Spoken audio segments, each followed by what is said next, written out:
नमस्कार, मैं हूं आशीष वर्मा। मॉर्निंग कॉल में आपका स्वागत है। शुरुआत इस वक्त की हेडलाइंस के साथ। यूएस फेड की दरों में कोई बदलाव नहीं, निचले स्तर से सुधरे अमेरिकी बाजार। जून में दरें बढ़ने की उम्मीद में बैंक शेयरों में जबरदस्त उछाल। एशिया की मजबूत शुरुआत, एसजीएक्स निफ्टी पॉजिटिव। एनपीए से निपटने के लिए सरकार लाएगी अध्यादेश। आरबीआई को डिफॉल्टरों के खिलाफ कार्रवाई का मिलेगा अधिकार। सीएनबीसी आवाज एक्सक्लूसिव। सरकारी प्रोजेक्ट्स के लिए अब घरेलू कंपनियों से स्टील खरीदना होगा जरूरी। नेशनल स्टील पॉलिसी को कैबिनेट ने दी मंजूरी। सीएनबीसी आवाज की खबर पर मुहर। कैबिनेट ने आईटीडीसी के भोपाल, भरतपुर और गुवाहाटी के अशोक होटल्स के विनिवेश को दी मंजूरी।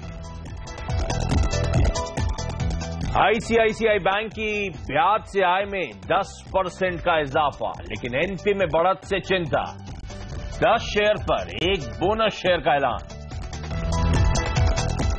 आ जाएंगे एचडीएफसी के नतीजे। मुनाफे में 23% गिरावट की आशंका। मार्जिन और एनपीए पर रहेगी नजर। और विजय माल्या को जल्द भारत वापस लाने की कोशिशें। दिल्ली में आज एक उच्च स्तरीय बैठक।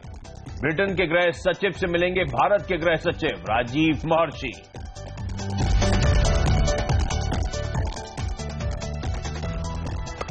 गुरुवार की सुबह और एक और दिन जो बेहद हेक्टिक और कहना चाहिए बड़ा एक्शन पैक्ड होने वाला है। कई सारे इंपॉर्टेंट इवेंट्स पे हमें रिएक्शन दिखाना है। सबसे इंपॉर्टेंट बैंक्स, और उसमें भी खास तौर पे सरकारी बैंक्स, क्योंकि कैबिनेट ने एनपीए रेजोल्यूशन के पैकेज को मंजूरी दे दी है। सरकार एक अध्यादेश लेके आने वाली है, तो तमाम सरकारी बैंक्स आज फोकस में रहेंगे। मार्केट का मूड सुधरता हुआ नजर आएगा। नेशनल स्टील पॉलिसी को कैबिनेट ने मंजूरी दे दी है। आसान शब्दों में, जितना सरकारी प्रोजेक्ट्स के लिए स्टील कंज्यूम होगा वो लोकल प्रोड्यूसर से सोर्स करना अनिवार्य होने वाला है। तो स्टील कंपनीज आपके रडार पे आएंगी। आईसीआईसीआई बैंक एक दिग्गज, एक मार्केट मूवर, इसने कल बाजार बंद होने के बाद अपने तिमाही रिजल्ट्स घोषित करे हैं, उसका रिएक्शन, और साथ साथ एचडीएफसी लिमिटेड के आज तिमाही रिजल्ट्स वो मार्केट को ड्राइव करने वाले हैं। इन सब के अलावा फेड मीट, जो 2 दिनों की एफओएमसी की बैठक थी, वो कल देर शाम उसका आउटकम आ चुका है। उस फेड मीट के आउटकम पर हमको रिएक्ट करना है। और इन सब के अलावा ध्यान रखें, आज गुरुवार है, तो बैंक निफ्टी की वीकली एक्सपायरी का भी दिन है। तो इस एक्शन पैक दिन के दौरान बैंक निफ्टी की एक्सपायरी होने वाली है। तो बहुत एक्शन होगा आज की ट्रेडिंग सेशन में, और उस पर ही फोकस होगा। और ये तमाम इंपॉर्टेंट पॉइंट जो हाईलाइट करें मैंने, इन सब पर हम एक एक करके टच अप ऑन करेंगे इस बुलेटिन के दौरान। लेकिन पहले एसजीएक्स निफ्टी आपकी स्क्रीन पर आएगा और दिखा रहा है कि गुरुवार की सुबह शुरुआत तो सुस्त होने वाली है। ग्लोबल संकेत, दरअसल ध्यान रखिए, फेड ने ब्याज दरें तो नहीं बढ़ाई और बाजार ये मान के चल रहा था, लेकिन कमेंट्री इतनी अच्छी नहीं है, हॉकिश है। जून में शायद ब्याज दरें बढ़ने का सिलसिला फिर से शुरू होने वाला है, ये ऑलमोस्ट तय लग रहा है। इसीलिए आप देख रहे हैं ग्लोबली थोड़ा सा रिएक्शन ठंडा है, कंसोलिडेशन का मोड कंटिन्यू होता हुआ। ऐसे में सीएनबीसी आवाज के मार्केट से अनिल सिंघवी का मानना है कि भारतीय बाजारों में आज, निफ्टी में आज खरीदारी करने के आपको मौके ढूंढने चाहिए। तो अनिल से बाजार पे एक और एक्सपर्ट जो अब तक बड़े बुलिश रहे भारतीय बाजारों को लेकर, समीत चौहान, एंजल ब्रोकिंग के, इन दोनों से होगी चर्चा। लेकिन पहले ग्लोबल संकेत, और मेरे साथ मेरे सहयोगी नीरज वाजपेयी जुड़ते हुए। नीरज, हाय, गुड मॉर्निंग। Good morning. तो ये समझाएं आप, ये जो फेड मीट का आउटकम क्या आया और अमेरिकन मार्केट्स ने किस तरह का रिएक्शन दिया? देखिए, फेडरल रिजर्व की जो कल बैठक समाप्त हुई, उसमें ये निकल के आया कि जो इनका इन्फ्लेशन का टारगेट है वो ऑन ट्रैक है, वैसे ही चल रहा है। जो इकोनॉमी है अमेरिका की, वो बिल्कुल ठीक पटरी पे चल रही है। इसका एक नमूना था कि कल प्राइवेट जॉब क्रिएशन के जो आंकड़े आए थे 1,77,000, वो उम्मीद से बेहतर थे। तो ये स्टैब्लिश करता है कि जो फेड का राय है वो बिल्कुल पुख्ता है। तो कल की बैठक में चूंकि ब्याज दरें बढ़ाने का कोई फैसला लेना नहीं था, लेकिन संकेत साफ दे दिए गए हैं कि जून की जो बैठक है, जो ब्याज दर बढ़ाने के लिए है, उसमें ब्याज दर बढ़ेगा। तो बाजार इस बात को मान के चल रहा था। शुरुआत में चूंकि कमेंट्री को लेकर के थोड़ा सा डर था, तो बाजार कमजोरी के साथ ट्रेड करते, लेकिन जैसे ही ये आउटकम आया, बाजार ने फिर से एक रिकवरी निचले स्तरों से दिखाई। हालांकि वो बिल्कुल रेंज बाउंड, एक फ्लैट टू नेगेटिव आप कह सकते हैं, उसमें ट्रेड कर रहे थे। क्योंकि अब वहां रिजल्ट सीजन भी ऑलमोस्ट खत्म हो चुका है।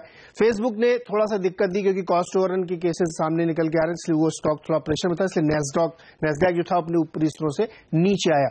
लेकिन कुल मिला के आप देखेंगे तो कोई बड़ा बदलाव नहीं, कोई ऐसे संकेत नहीं है कि भारत के बाजार को दिक्कत हो। तो इसलिए आप कह सकते हैं ग्लोबल संकेत आज के लिए न्यूट्रल है। आपने जो दो बड़ी खबरें बताई, भारत के बाजार उसी पर ट्रेड करेगा। ओके, तो कोई दिक्कत की बात नहीं। फेड जैसे एक्सपेक्टेड था वैसे ही, कोई दरों में बदलाव, कोई छेड़छाड़ नहीं करी है। पर हां, Q1 की जीडीपी ग्रोथ ठंडी पड़ी थी, इकोनॉमिक ग्रोथ ठंडी पड़ी थी। फेड का मानना है वो एक एबरेशन था, ग्रोथ वापस पटरी पर आएगी। इसलिए मैं देख रहा था 70 से 75% अमेरिका में लोग मान रहे हैं, पोल पार्टिसिपेंट्स, कि जून में ब्याज दरें बढ़ना अब लगभग तय नजर आता है। तो ये रहा आपके लिए ग्लोबल पिक्चर। लेकिन कई सारे इंपॉर्टेंट क्यूज हैं, उन क्यूज को पहले समेट लें आज, उसके बाद अनिल और समीत से बातचीत करेंगे।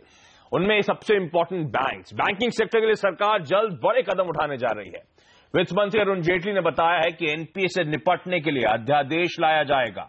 अध्यादेश को पहले राष्ट्रपति के पास भेजा जाएगा और वहां से मंजूरी मिलने के बाद इसकी डिटेल शेयर की जाएंगी। इसके अलावा बैंकिंग सेक्टर को लेकर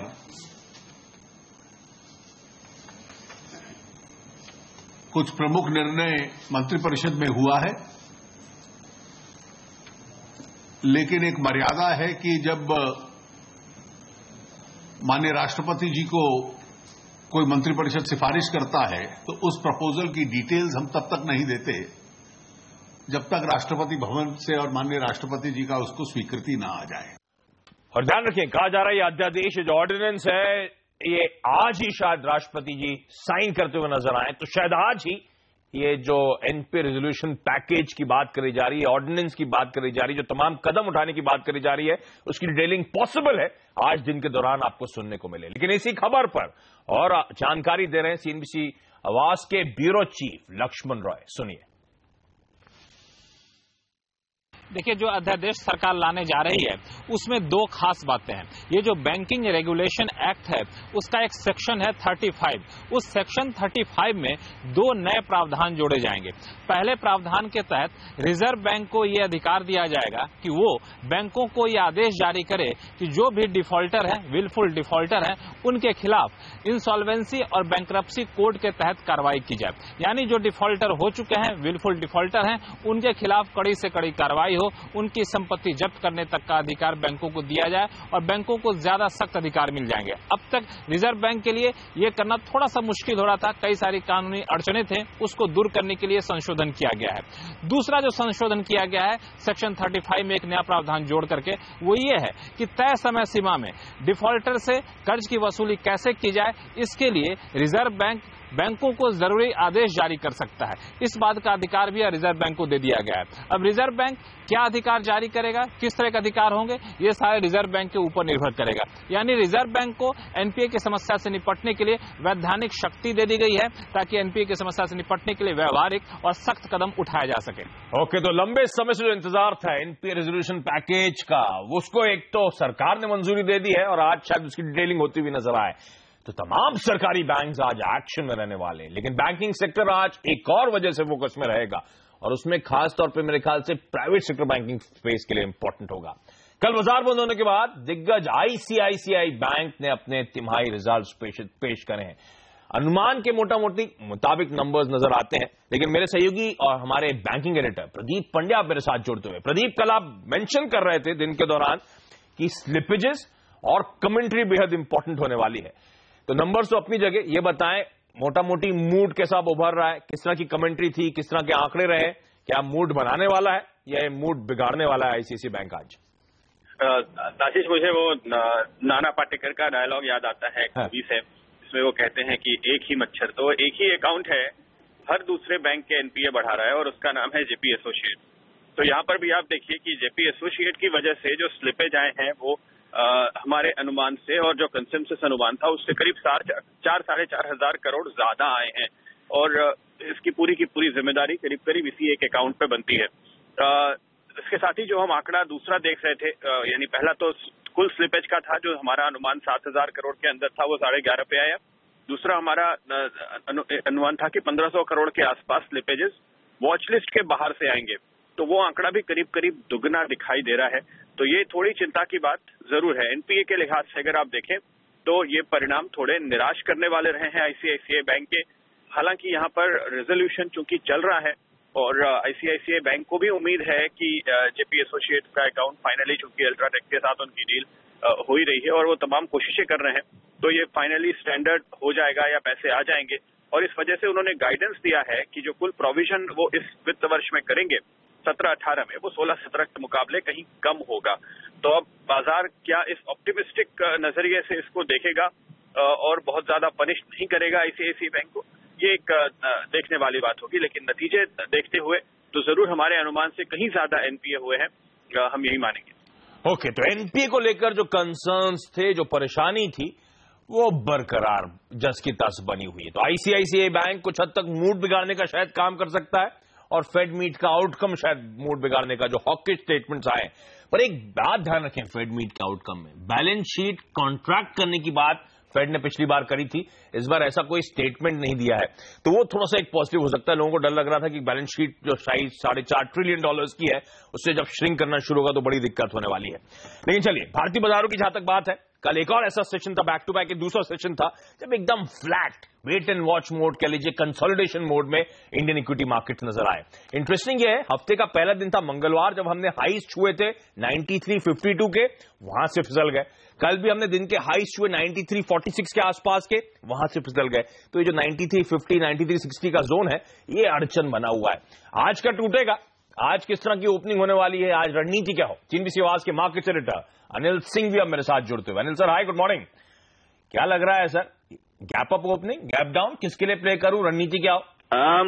बहुत गैप से ऊपर नीचे खुले इसकी संभावना तो कम है, लेकिन पॉजिटिव शुरुआत होनी चाहिए, ये संकेत है। हालांकि एशियाई बाजार थोड़े से नरम हो रहे हैं, इसलिए मैं देखना चाहूंगा, लेकिन भारतीय बाजारों के अपने संकेत उतने बुरे हैं नहीं। आईसीआईसीआई बैंक के नतीजे ठीक ठाक से हैं, हालांकि बहुत अच्छे भी नहीं तो बहुत बुरे भी नहीं, और आज नतीजों के लिहाज से कोई ऐसा एचडीएफसी को छोड़कर ऐसा नहीं कि जो बड़ा मुंह दे सके। लेकिन जो कल देर रात फैसले हुए हैं कैबिनेट की बैठक में, एक तो बैंक्स को लेकर, दूसरा स्टील सेक्टर को लेकर, तो ये दो बड़े सेक्टर हैं जिनके लिए आज पॉजिटिव संकेत मिलते हैं, तो वो इंडेक्स को होल्ड करने की कोशिश करेंगे। तो मुझे लगता है वही 9300 के ऊपर की जब तक क्लोजिंग मिल रही है तब तक ज्यादा डर है नहीं। और अगर ऐसे में एशिया को देखकर हम कमजोर खुले, थोड़ी नीचे शुरुआत हो, तो खरीदारी करनी चाहिए, क्योंकि 9275 9300 वो रेंज है जहां पर बाजार खरीदारी करने का मौका देता है। 9250 को स्टॉप लॉस मानकर तेजी करनी चाहिए।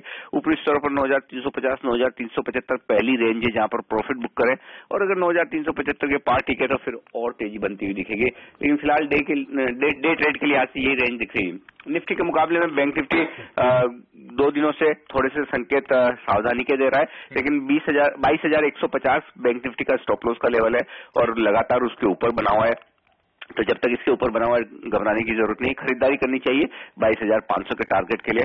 तो कुल मिलाकर अगर आज एशिया को देखकर कमजोर शुरुआत हो तो निचले स्तरों पर एक बार तेजी का मौका लिया जा सकता है। ओके, तो खरीदारी करने के मौके 93.50 93.75 वो जो कंजेशन जोन है, वहां तक के लेवल्स के लिए आप अप्रोच करें।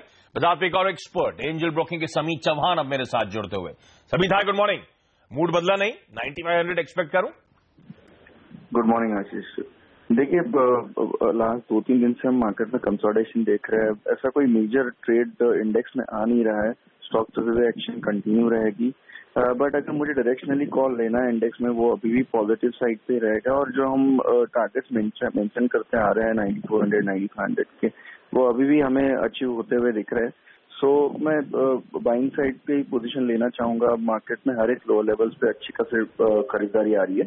सो 9260 का काफी स्ट्रॉन्ग सपोर्ट है। 9240 के स्टॉप लॉस से यहाँ पे खरीदारी की सलाह होगी और डायरेक्शनल कॉल होगा 9400 9500 के टारगेट। 9240 9250 अनिल भी यही कह रहे थे, इन लेवल्स पे स्टॉप लॉस लगाएं, खरीदारी करने के मौके ढूंढें। Sameet, stock specific ideas quickly. 2 stocks long side पे होंगे। बजाज ऑटो टारगेट 3030 का होगा, स्टॉप लॉस 2880, और दूसरा मैकडॉवर जिसमें बॉटमिंग आउट का फॉर्मेशन दिख रहा है, तो उसमें बाइंग की सलाह होगी। 1890 के आसपास स्टॉप लॉस होगा और target would be around 2050। Okay, दोनों खरीदारी करने की सलाह। समित, आपका धन्यवाद। और कुछ और एक्सपर्ट्स की टॉप रिकमेंडेशंस आपकी स्क्रीन पर आएंगी। बोनांजा पोर्टफोलियो, टाटा पावर बेचे 80, उसके बाद 79 तक के टारगेट्स के लिए। चॉइस ब्रोकिंग का मानना है HCL टेक्नोलॉजीज खरीदें 860 से 870 के लक्ष्य अगले 3 दिनों में हासिल हो सकते हैं। और सर्वेन श्रीवास्तव जो कि एक मार्केट एक्सपर्ट है, उनका मानना है भारतीय इंफ्राटेल खरीदें 375 के लक्ष्य के लिए। यहां पे एक छोटा सा ब्रेक। अब तक हमने आज वो टॉप 5 शेयर्स कौन से होंगे खबरों की वजह से, वो स्टॉक्स की न्यूज कौन सी है, नीरज मेरे साथ बने हुए हैं, वो बताएंगे इस ब्रेक के बाद। और साथ साथ कमोडिटी और करेंसी मार्केट्स में आज की टॉप स्ट्रैटेजीज भी शेयर करेंगे।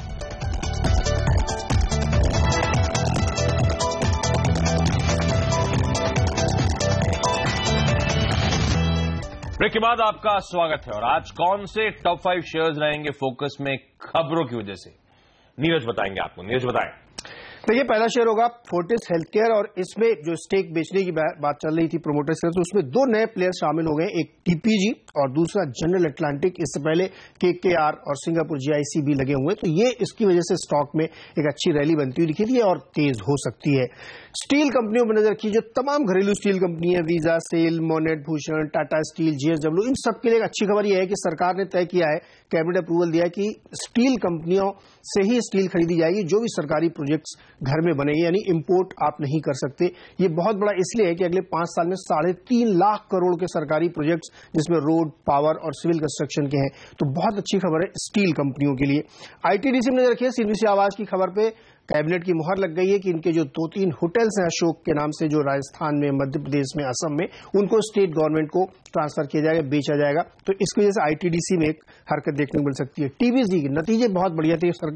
ज्वेलरी कंपनी है, 17 करोड़ का इन्होंने जो है घाटा था, उसके मुकाबले 6 करोड़ का प्रॉफिट दिखाया है, और एबिटा भी इन्होंने प्रॉफिट में कर लिया है। तो ज्वेलरी की डिमांड अक्षय तृतीया मौके पर डबल हुई थी, शायद वो भी आगे जाते हुए तेजी रहेगी। तो टीपीजी में नजर रखिए। और अंत में आईजी पेट्रो, बेहद शानदार नतीजे पेश किए हैं, ल्यूब कंपनी है, और जिस तरीके से इन्होंने नतीजे पेश किए उससे आगे का आउटलुक और बेहतर होते दिख रहे हैं, तो आईजी पेट्रो में भी तेजी बनेगी। ओके, ये तमाम कंपनीज खबरों की वजह से आज एक्शन में रहेंगी। एक तो आईसीआईसीआई बैंक के रिजल्ट्स पे भी रिएक्शन देखने को मिलेगा, और आज रिजल्ट्स के लिए आज से सबसे इंपॉर्टेंट कंपनी होगी एचडीएफसी, जिसके नंबर्स आएंगे, क्या एक्सपेक्टेशंस हैं, कैसे नंबर्स रहेंगे। मेरे सहयोगी वरुण दुबे अब हमारे साथ जुड़ते हैं। वरुण, हाय, गुड मॉर्निंग। बताएं एचडीएफसी को लेकर हमारा अनुमान क्या कहता है? देखिए, एचडीएफसी के नतीजे बेहतरीन रहेंगे। पिछले 2 तिमाही से लगातार ये कंपनी नेट इंटरेस्ट इनकम में डबल डिजिट के ग्रोथ डिलीवर कर रही है। इस बार भी करीब 15 से 15.5% के आसपास की ग्रोथ आपको वहां देखने मिलेगी। एनपीएस इस कंपनी के लगातार स्टेबल रहे हैं, इस बार भी 0.9% के नीचे आते हैं तो बाजार उसको काफी पॉजिटिवली लेगा। एयूएम में करीब 15% के आसपास की ग्रोथ होगी। नेट इंटरेस्ट मार्जिन में हल्का प्रेशर रह सकता है। वहीं इस कंपनी के मुनाफे में 23% के आसपास की गिरावट होगी। हालांकि पिछले साल इसी तिमाही में इस कंपनी ने इंश्योरेंस का कारोबार जो बेचा था, उसके कारण एक वन ऑफ था। अगर उस वन ऑफ को एडजस्ट करे तो इस कंपनी का मुनाफा जो है उसमें अच्छी खासी बढ़ोतरी का अनुमान है। ओके, तो ये वो तमाम स्टॉक्स और इंक्लूडिंग एचडीएफसी आज फोकस में रहेंगे। हम यहां पे लेंगे एक ब्रेक। ब्रेक के बाद कमोडिटी मार्केट्स की टॉप स्ट्रैटेजीज।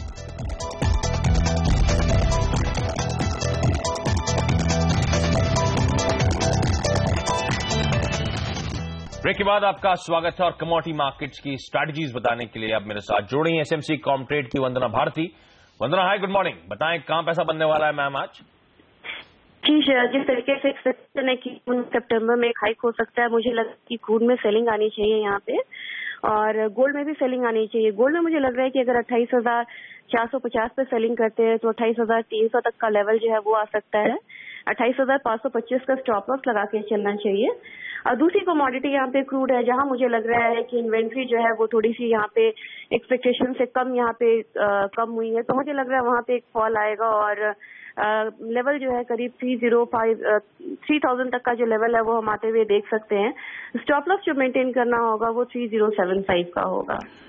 ओके, तो कच्चा तेल और सोना दोनों बेचने के मौके, लेवल्स आपकी स्क्रीन पर। मैम, धन्यवाद सुबह से वक्त निकालने के लिए। और अब मेरे साथ मेरी सहयोगी सोनम मेहता जुड़ती हुई। रोज की तरह सोनम बताएंगे आज ब्रोकरेजेस के रडार पर क्या है। सोनम बताएं। आशीष, शुरुआत फ्यूचर रिटेल के साथ करना चाहूंगी। नोमुरा ने अपना कवरेज शुरू किया फ्यूचर रिटेल पे खरीदारी की रेटिंग के साथ, और लक्ष्य 476 का दे रहे। मौजूदा भाव से 42% का अपसाइड स्टॉक में उनको दिखाई दे रहा है। उनका मानना है कि स्टॉक में भले एक रैली आ चुकी हो, लेकिन अब रिस्ट्रक्चरिंग के बाद रिटेल कारोबार में काफी वैल्यू दिखाई दे रहा है, तो एक अपसाइड की जगह और है। आईसीआईसीआई बैंक पे काफी सारे रिपोर्ट आए हैं, ज्यादातर ब्रोकरेज हाउसेज बुलिश है स्टॉक पर। Bank of America Merrill Lynch ने आईसीआईसीआई बैंक पे खरीदारी की रेटिंग को बरकरार रखा है, लक्ष्य को बढ़ा दिया है 340 से 376 रुपए का कर दिया है। डॉइचे बैंक ने अपनी खरीदारी की रेटिंग को बरकरार रखा है, लक्ष्य को बढ़ा दिया है 325 से 350 का कर दिया है। जेपी मॉर्गन ने अपनी न्यूट्रल की रेटिंग को बरकरार रखा है, लक्ष्य 265 का दे रहे हैं। गोल्डमैन सैक्स ने भी अपनी खरीदारी की रेटिंग को बरकरार रखा है, लक्ष्य 3% से बढ़ाकर 320 का कर दिया है। मैक्वायरी ने आउट परफॉर्मेंस की रेटिंग को बरकरार रखा है, लक्ष्य 330 का दे रहे हैं। और सिटी ने भी अपनी खरीदारी की रेटिंग को बरकरार रखा है, लक्ष्य 330 का दे रहे हैं। ओके, तमाम वो स्टॉक्स हैं जो क्योंकि ब्रोकरेज से रडार पे हैं तो इन पे आज एक्शन देखने को मिलेगा, इनको फोकस में रखें। जाते जाते एसजीएक्स निफ्टी आपकी स्क्रीन पर आएगा, एक फ्लैटिश शुरुआत की इंडिकेशन, लेकिन एक्सपर्ट्स मानते हैं 9250 9240 के स्टॉप के साथ भारतीय बाजारों में आज भी खरीदारी करने के मौके ढूंढे। मॉर्निंग कॉल में इतना ही। ब्रेक के बाद स्टॉक 2020। नमस्कार।